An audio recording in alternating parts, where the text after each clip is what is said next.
सभी ध्यान से सुनेंगे और YouTube भी बढ़ रहा है, उसको भी देखेंगे, आपका सरल होगा समझने में, ठीक है ना। देखो, जब ऋण 1 को ऋण 1 से 38 बार गुना किया जाए, ठीक है ना। अभी आप जानते हो 1 को 1 से गुना करते हैं तो क्या आता है? 1, ठीक है ना। अब यहां पे क्या दे दिया? बस ऋण 1 को 38 बार गुना करना है ऋण 1 से, ठीक है ना। बस इतने को समझना, आपको समझ में आ गया। 1 आता है, लेकिन इसमें क्या आया? धन 1, इसमें कुछ नहीं है तो क्या हो गया? धन 1। तो आपको ऋण का बात समझना है। तो ऋण में क्या होता है? देखिए, ऋण गुणित ऋण, आगे जाके पढ़ोगे जो होता है धन। ऋण गुणित ऋण गुना होगा धन, और ऋण के साथ धन का गुना होगा तो ऋण। समझ में आया? जब दो चीज आपस में मिलते हैं ना, धन और ऋण, तो ऋण होगा और ऋण होगा धन, और धन और धन बराबर धन। ये 3 चीज याद रखेंगे। समझ में आया? ऋण धन का भी गुना होता है, ऋण धन का गुना होता है तो धन और धन। समझ में आ गया नहीं आ गया?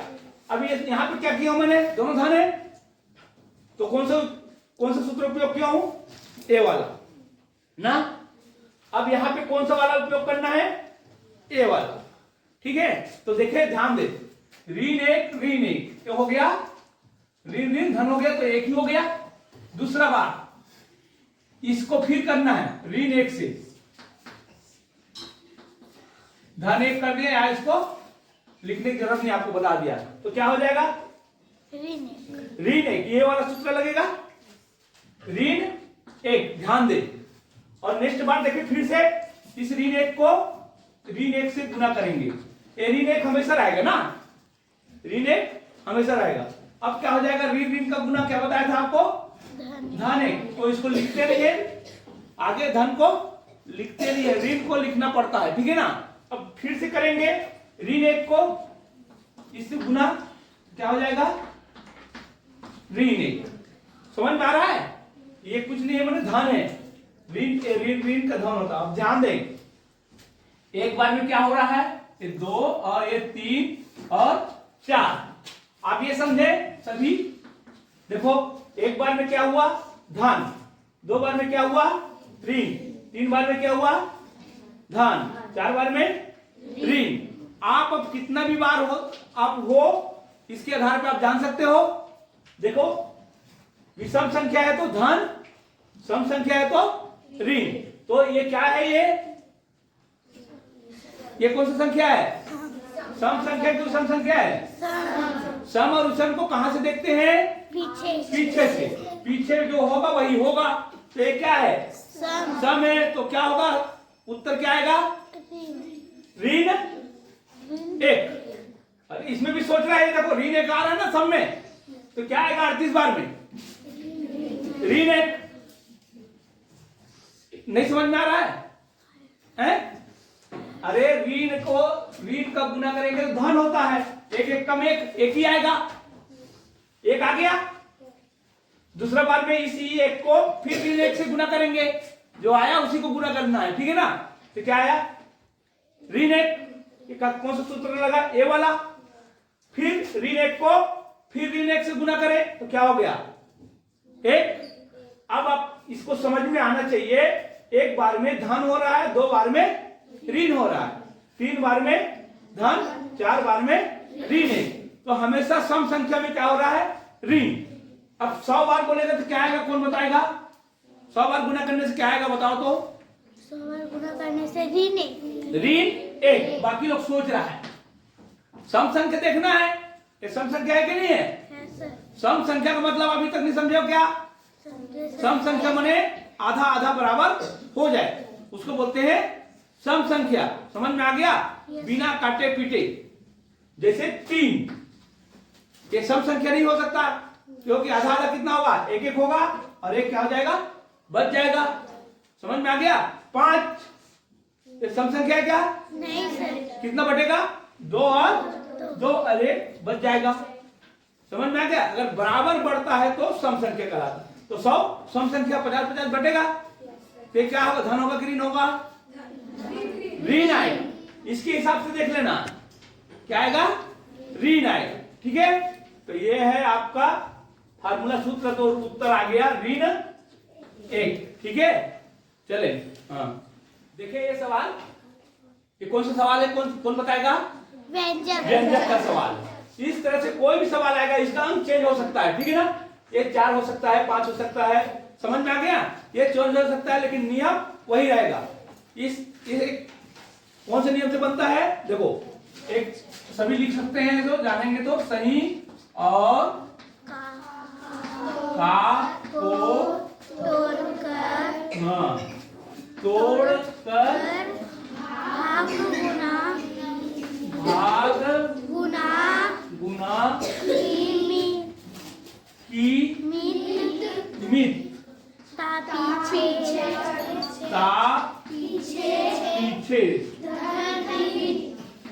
पीछे धन ऋण, ये है ऋण, यही है व्यंजक की रीत, यही है व्यंजक के रीत। ठीक है, ये आपका समझ में आना चाहिए। अंग्रेजी वाले लिखते हैं इसको बोर्ड मास। ठीक है, बोर्ड माने होता है ब्रैकेट, बोर्ड माने होता है ब्रैकेट, बी से ब्रैकेट, ओ से होता है आप माने क्या होता है, का, ये भी वैसी है। और डी माने होता है डिवाइड, समझ में आया, डिवाइड माने हम लोग क्या बोलते हैं, भाग। देख सही और का को तोड़कर भाग गुना, इसको बोलते हैं मल्टीप्लाई, मल्टीप्लाई। अब इसको क्या बोलते हैं, गुना। और ये हो गया एड माने जोड़ना, और ये हो गया सब्ट्रैक्शन माने हाँ। तो ये इंग्लिश का है और ये हिंदी का है, और करना क्या है, एक ही है, हिंदी और अंग्रेजी में करना एक ही है। समझ में आ गया, तो हम चलते हैं। ठीक है ना, सही और का को तोड़कर भाग गुना की मित ता पीछे धर ऋण। अब ये दिमाग लगा लेना, ठीक है ना।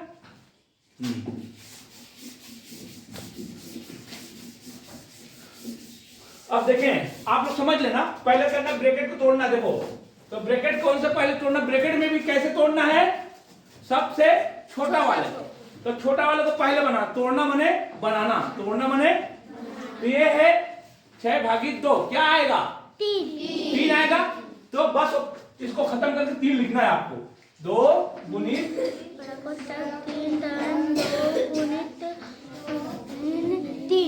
3। ये देखो हमने क्या किया, एक खत्म हो गया। जब सिंगल आता है तो ये ब्रैकेट क्या होता है, खत्म होता है। इसको भाग करेंगे तो क्या हो जाएगा, 3 हो जाएगा। तो ये 3 हो गया, तो ये क्या हो जाएगा, खत्म। इसकी जगह में 3 लिखेंगे, और ये सिंगल होने के बाद में ये क्या हो जाता है, हट जाता है। समझ में आ गया। अब देखें, अब ये हल होगा सर्पाकार कोष्ठक, ठीक है ना, छोटा फिर सर्पाकार फिर बड़ा, किस तरह से है कोष्ठक। तो क्या आएगा, कौन बताएगा जल्दी, शून्य। हाँ, तो आपको वहीं जाके शून्य भर कर देना है। क्या कर दूं यहाँ पे, शून्य, और सर्पाकार कोष्ठक खत्म। फिर धन, सिंगल आया तो खत्म हो गया, धन 7। और अब किसको हल करना होगा, इसमें किसको हल करना होगा, गुना को। ध्यान देना, धन ऋण को बाद में सबसे आए, गुना को करेंगे तो 2 गुणित 3 धन गुना करो, क्या होगा, 0 धन 1। ठीक है, इस तरह से आप समझेंगे।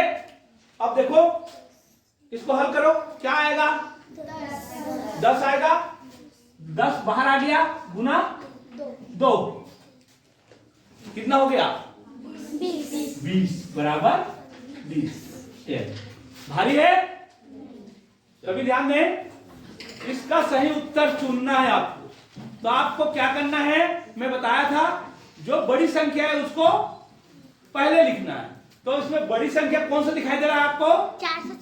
444, बिना दशमलव वाला। बिना दशमलव वाला बड़ी संख्या होता है ना। तो देखो, बिना दशमलव ए भी है, ए भी है, ए भी है, दशमलव किधर है? दशमलव को इधर देखो, ये 44 है और ये इसमें। अब बड़ा कौन हो गया? 444। अब ये दशमलव वाले हैं तो हम क्या कर सकते हैं,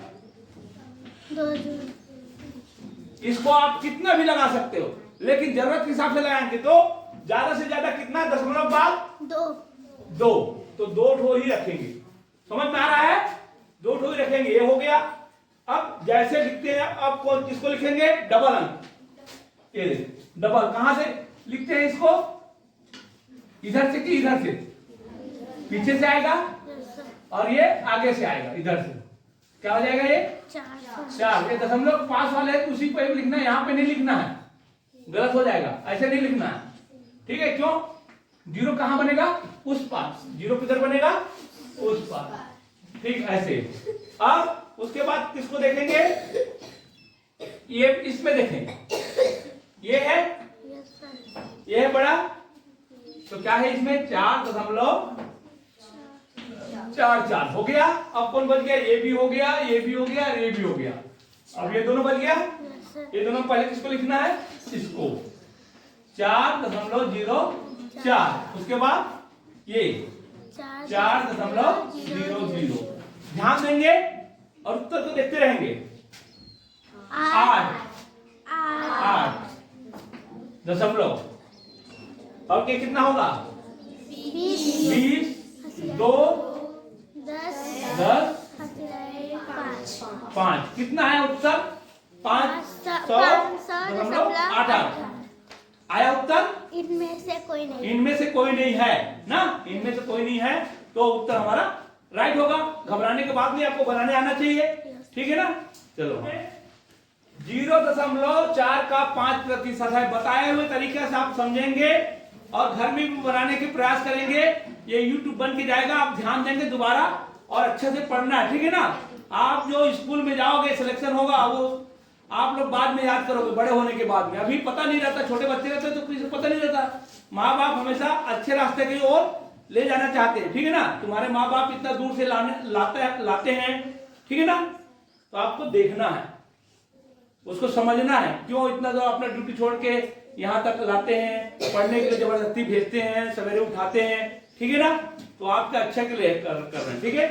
देखें, अब कुछ नहीं करेंगे, आप सिर्फ इसको दशमलव हटाएंगे। दशमलव हटाने आता है तो कैसे हटेगा? ये 4 बटे क्या हो जाएगा? 10 हो जाएगा। देखो देखो, आसानी से बनेगा। ये क्या हो जाएगा? गुना। और 5/100। अब ध्यान देना है यहाँ पे, जब 100 या 10 आएगा तो आप ऊपर नीचे काटेंगे नहीं। क्यों? दशमलव लगाने से आसानी से हमारा उत्तर आ जाता है, इसलिए काटना नहीं है। 10 या 100 रहेगा तो सिर्फ दशमलव लगाना है आपको। फिर से अब देखिए, सिर्फ ऊपर गुना करो, 20/1000। देखो, और जल्दी आसान से बनेगा। काटेंगे तो फंसेंगे, ज्यादा काटोगे तो फंसोगे। ये क्यों? 0 लगा सकते हैं। अब देखो, 3 अंक के बाद दशमलव लगाना है आपको। 3 अंक के बाद दशमलव लगाना है, तो 3 अंक के बाद दशमलव लगाएंगे क्या होगा बताओ? यहाँ पे 2 अंक है, तो 1 अंक के लिए क्या लगाते हैं? 0। तो नया क्या आ जाएगा? 0.2। उसके बाद 0.0 ये आ जाएगा इसके जगह। इसके जगह ये देखिए, समझ में आया? ये 3 0 के जगह हमने क्या किया? 3 अंक के बाद दशमलव। 3 अंक के बाद तो 2 अंक पहले से है, 1 अंक अपने मन से बनाया। ठीक है ना? अब इसको हम लोग ऐसे भी लिख सकते हैं, पीछे के 0 लगाने जरूरत नहीं। समझ में आ गया? मैं बताया था 0 को लगा सकते हैं और निकाल सकते हैं। उत्तर ऐसे नहीं दिया है तो ये दिया होगा। कौन सा दिया है? ये वाला दिया है। ठीक है? हाँ, चलो ध्यान दे। ये सवाल है, एक साधारण वर्ष में कुल कितने सप्ताह होते हैं? एक वर्ष में।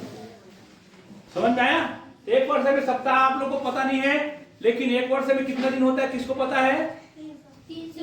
365। तो आपको 365 है, तब भी आप क्या कर सकते हैं, 365 दिन होता है। और सप्ताह में कितना दिन होते हैं, 7 दिन। तो 7 से भाग कर दे, ठीक है ना, 7 से भाग कर दे तो हमारा उत्तर आ जाएगा कितने हैं वो, 7 पंचे 35, 7 दूनी 14, एक बच गया, उसको छोड़ दो। टोटल कितना है, 52। 7 दिन होगा तब एक सप्ताह होगा, वो देखिए दिन हो रहा है ना, 52 सप्ताह और एक दिन होता है, 52 सप्ताह और एक दिन, 365 दिन का हुआ कि नहीं हुआ, एक दिन। चलो।